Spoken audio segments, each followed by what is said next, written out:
Hi, my name is Jennifer Hedge, and I'm an artist from the Cowichan Valley on Vancouver Island. Our show is called Three Voices from the Land, and we are currently exhibiting at the Revelstoke Visual Arts Centre. Hi, I'm Valerie Speer, and I'm from Rosebud, Alberta. Tina Lindegaard from Revelstoke. I first was inspired when I had to waste time in church as a child. So that was a really good way of escaping into my own little world. And I think it was just something that came naturally easier to me. So not being a really huge academic, wanted an A in something. So that's what I pursued throughout high school. And I found it's unfortunate I didn't take it more seriously because I could have done way better. But it was one of those things I didn't find hard to do and get my mark that I wanted. But what were you? I don't think becoming an artist is something that you really decide to do.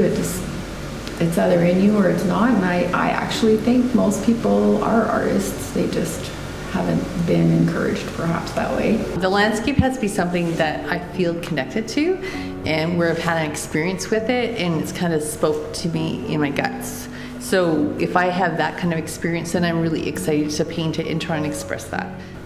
And so I decided to take a workshop with Charlie Easton up in Jasper, and I took it with him because he's just a little bit crazy. He loves hiking and getting out there. Like he'll ski out on a frozen lake, set up his easel and do a painting. I'm like, whoa, okay, so maybe that'll rub off on me a bit.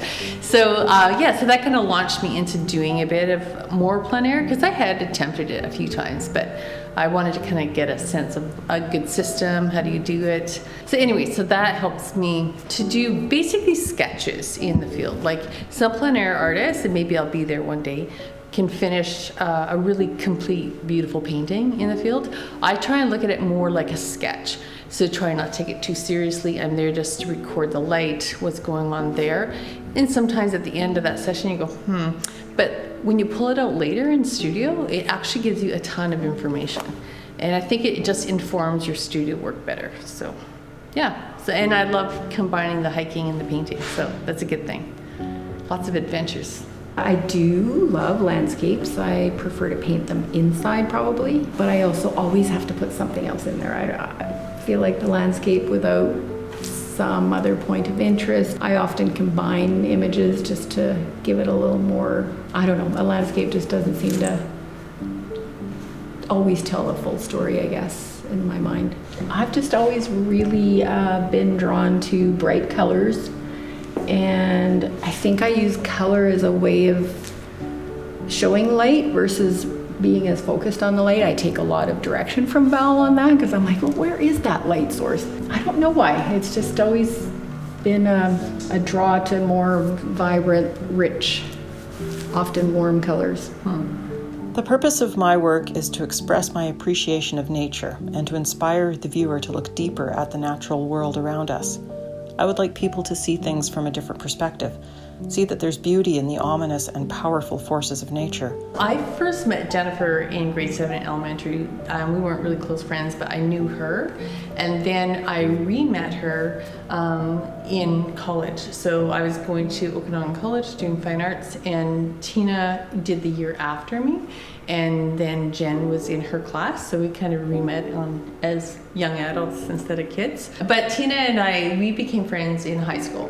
And we kind of started exploring, our artsy side and our artsy clothing side when we were in high school. And that kind of continued into college. Although we live in three very different places, Val is on the prairies, Tina in the mountains, and I'm on the west coast, all of us have spent a significant amount of time in each other's landscape, so we feel a connection to the subject matter of each other's art.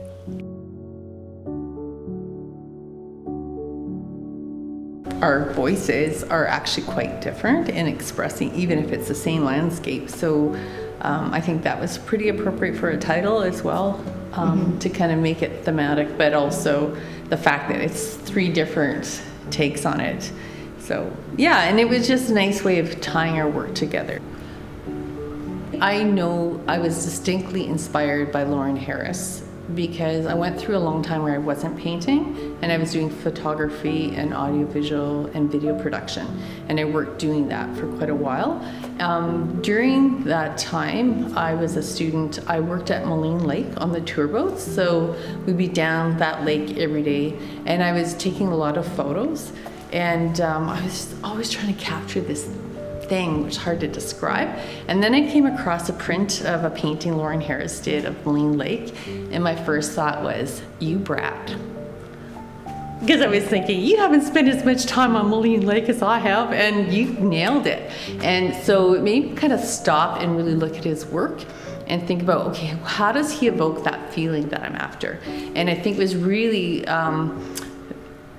focusing on your light source, gradations, really making your big shapes and making them smooth, and just evoked that feeling. So years later, when I went back to painting, I pulled that out and went, okay, how can I paint something I love and get that same feeling? So I just kind of experimented, and I feel like I landed into my own voice that way. But I wanted to kind of capture just this beautiful play of color on the lake. And I'd like to try and keep it a little bit simple, but the light is really about the light going down, and you'll see like that warm light starting to hit the platform of the diving platform, and then but at the far ground it's like still in more light. And so I just want to get that sense the sun is going down, and you're kind of, the lake is calming, and you're just staring out of it and going, that was a good day. That's my feeling. I know when I do the trees here, like I like to just take my light color and my dark color, and then I'll either clean off my brush and just go slightly through the middle so it blends nicely. And sometimes it can be frustrating when I'm in Alberta because it dries too fast.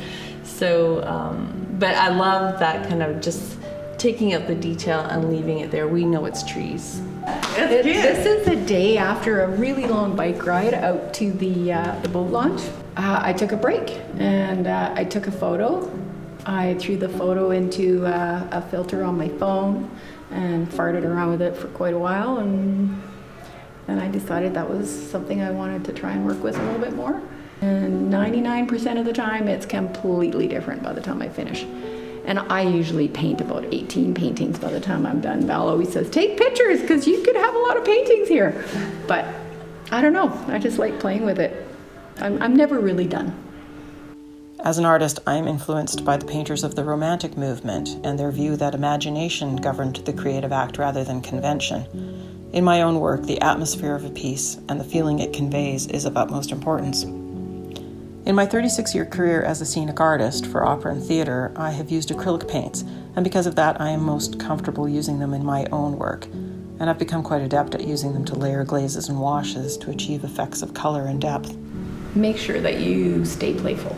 Don't be critical. Don't expect, masterpiece. I think if you can just allow yourself to play and understand that everybody has a creative side. May not be what Val's doing or what I'm doing, but everybody's got a voice. And I think doing a lot of work with kids in the schools with creativity, the biggest thing is just to be encouraging to know that we all have a creative voice, whether it be music or dance or painting, drawing.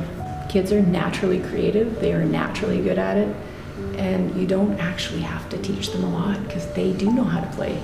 I think when you become an adult or a grown-up, we start to take it seriously. We think we can't, we don't know how, we're not good at it, we compare ourselves.